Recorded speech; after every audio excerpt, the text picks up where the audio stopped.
Friends, ఇప్పుడే అందిన వార్త. ఓటర్ జాబితా సిద్ధం, విడుదల. గ్రామ పంచాయతీ ఎన్నికలు ఖరారు అంటూ లేటెస్ట్ అప్డేట్ అయితే రావడం జరిగిందండి. ఆ విషయాలు చెప్పడానికి వీడియో చేయడం జరుగుతుంది. అదేవిధంగా వీడియోను స్కిప్ చేయకుండా పూర్తిగా చూడండి. కంప్లీట్ ఇన్ఫర్మేషన్ అయితే మీకు అర్థమవుతుంది.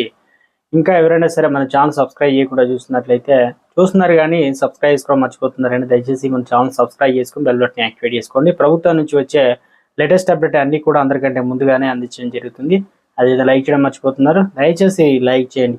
లేట్ చేయకుండా వీళ్ళకైతే వెళ్ళిపోదామండి. మనం తెలంగాణలో సర్పంచ్ల పదవి కాలం ఏడాది ఫిబ్రవరిలోనే ముగిసిన సంగతి కూడా తెలిసిందే. అయితే ఇక అప్పటి నుంచి కూడా గ్రామాల్లో ప్రత్యేక అధికారుల ఆధ్వర్యంలో పాలన అయితే కొనసాగుతుంది. అయితే పంచాయతీ ఎన్నికల నిర్వహణకు సంబంధించి ఇప్పటికే కసరత్తు జరుగుతుంది.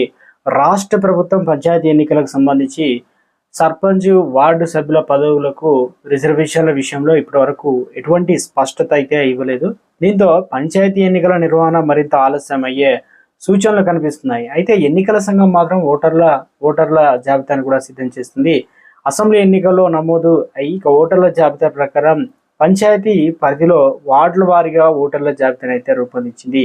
ఈ క్రమంలోనే రాష్ట్ర ఎన్నికల సంఘం ఆదేశాల మేరకు శుక్రవారం అన్ని పంచాయతీల్లోనూ ముసాదాయ ఓటర్ల జాబితాను అయితే విడుదల చేశారు.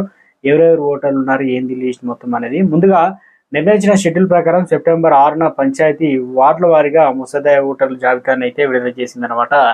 ఇక చేయాల్సి ఉంది. అయితే రాష్ట్ర వ్యాప్తంగా భారీ వర్షాల కారణంగా ఎన్నికల కమిషన్ ఓటర్ జాబితాను ముసాదా విడుదలను వాయిదా వేసింది. అయితే శుక్రవారం రోజున అన్ని గ్రామ పంచాయతీల్లో ఎంపీడీఓలు, అదేవిధంగా జిల్లా కలెక్టర్లో ముసాదాయ ఓటర్ జాబితాను ప్రదర్శించారు.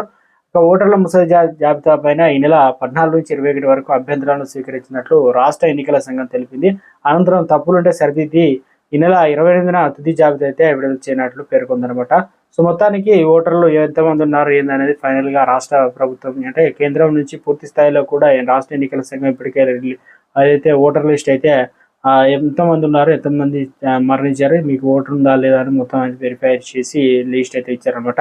సో ఎలక్షన్కి సంబంధించి ఎప్పుడు ఉంటుందనేది చాలా మంది ఎదురు చూస్తున్నాం. అయితే దీనికి ఈ ఏదైతే హైకోర్టు అయితే బీసీలకు సంబంధించినటువంటి రిజర్వేషన్ ఖరారు చేయాలని దీనికి 3 నెలల సమయం పట్టే అవకాశాలు అవుతుంది. కాబట్టి తొందరలోనే ఈ ప్రభుత్వం అయితే దీనిపైన దృష్టి పెట్టింది. ఇక ప్రస్తుతానికి కాస్త ఆలస్యం అవుతున్నట్లు కూడా మనకు ఒక లేటెస్ట్ అప్డేట్ అయితే వచ్చిందనమాట.